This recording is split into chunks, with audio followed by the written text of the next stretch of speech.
की ओर।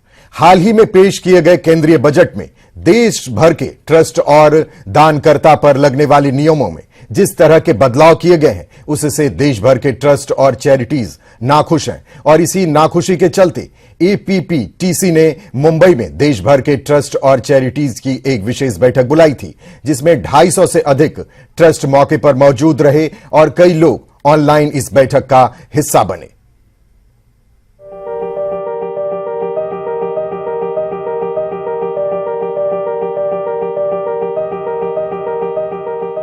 मुंबई में आयोजित एपीपीटीसी की विशेष बैठक में विशेषज्ञों का मानना है कि केंद्रीय बजट 2023 के सुधारों का ट्रस्ट और चैरिटी पर बहुत बुरा असर पड़ेगा।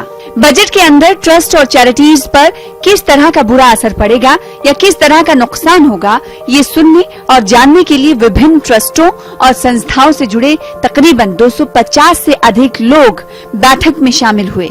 इस बैठक में केंद्रीय बजट 2023 के धर्मदाय संस्था साथ ही गैर लाभकारी संस्थाओं पर होने वाले प्रभाव पर चर्चा की गई। अलग अलग संस्थाओं से जुड़े ढेरों प्रतिनिधियों ने विभिन्न मुद्दों पर चर्चा की और ये बताने की कोशिश की कि कैसे प्रस्तावित फाइनेंस बिल अगर लागू हो जाता है तो वो सभी किस प्रकार की परेशानियों का सामना कर सकते हैं। हमारे ऐसे तो काफी मुद्दे हैं, पर सिर्फ 2 मुद्दे को पकड़ के हम चलेंगे। एक जो मुद्दा है इंटर चैरिटी डोनेशंस के बारे में, यानी एक चैरिटेबल संस्था दूसरी संस्था को जब डोनेशंस देती है तो उसमें फाइनेंस बिल में ये प्रपोज किया गया है कि अगर किसी ने 100 रुपया दिया है एक ट्रस्ट ने तो उसके लिए वो 85 रुपीज ही, यानी 85% ही will be considered as application of income. दूसरी कि अगर किसी ट्रस्ट ने लोन ली है, बैंक से लोन ली है, किसी और ट्रस्ट से ली है, या अपने कॉर्पस यानी जो एंडाउमेंट होती है जमा पूंजी, तो अगर उसको लिया है तो 5 साल के अंदर अंदर उसको रीपे करना है, नहीं तो ये भी एप्लीकेशन ऑफ इनकम नहीं मानी जाएंगी। इस बैठक के जरिए एपीपीटीसी के तमाम सदस्यों ने सरकार को अपनी स्थिति पर पुनर्विचार करने का अनुरोध किया है। एपीपीटीसी के मुताबिक फाइनेंस बिल 2023 के तहत ये प्रस्तावित है कि 1 अप्रैल 2021 से पहले कोष या कर्ज के अलावा अन्य किसी भी आवेदन को धर्मार्थ या धार्मिक उद्देश्यों के लिए आवेदन के रूप में अनुमति नहीं दी जाएगी। सरकार की तरफ से दिए गए तर्क के हिसाब से ये निर्णय दोहरे कर कटौती से बचने के लिए लिया गया है।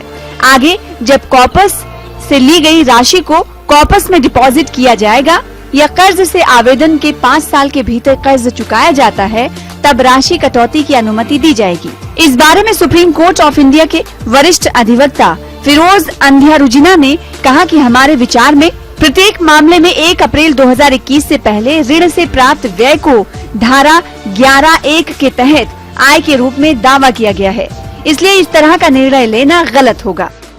खास करके ये 85% वाले मेरे को खातरी पूर्वक हूँ मैं कि गवर्नमेंट ये बहुत प्रोग्रेसिव गवर्नमेंट है। फिनेंस मिनिस्टर विचार करके ये चीज ट्रस्ट की फायदा के लिए करेंगे और रीपेमेंट कॉर्पस के लिए भी 5 साल का जो पीरियड रखा है रीपेमेंट ऑफ लोन और कॉर्पस के बोरोइंग्स के, उसमें भी कुछ चेंजेस करना ही चाहिए, बहुत जरूरत है, क्योंकि ये चैरिटी है, ये चैरिटेबल ट्रस्ट जो है वो गवर्नमेंट को सप्लीमेंट करता है। इसके साथ ही एपीपीटीसी की बैठक में इस बात पर भी आपत्ति जताई गई कि यदि एक ट्रस्ट किसी दूसरे ट्रस्ट को दान करता है तो सरकार का प्रस्ताव है कि इस तरह के दान का केवल 85% दान की संबंधित ट्रस्ट की इनकम के आवेदन के रूप में माना जाएगा। उदाहरण के तौर पर यदि ट्रस्ट ए ट्रस्ट बी को 1 लाख रुपए का भुगतान करता है तो ट्रस्ट ए की खाता बही में 1 लाख रुपए के भुगतान को रिकॉर्ड किया जाएगा, लेकिन वास्तव में केवल 85,000 रुपए ही धर्मार्थ आय आवेदन के रूप में योग्य होंगे। इसलिए संस्थाओं का दावा है कि ये विशुद्ध रूप से अनुदान देने वाले संस्थाओं सहित कॉरपोरेट फाउंडेशन और जमीनी स्तर के संगठनों के साथ काम करने वाले मध्यस्थ संस्थाओं के लिए एक बड़ा झटका होगा।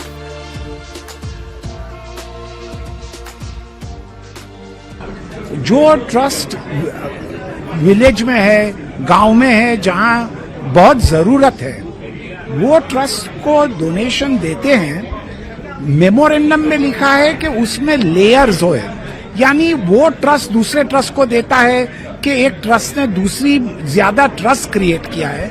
ऐसी स्थिति नहीं है, तो ये कायदा नहीं लागू होना चाहिए। By fiction and a notion, you say, oh, you have given charity. Restrict yourself if you give charity to only 85%. According to me, these provisions would be very, very harsh. It would go to the very root of charity and create a lot of.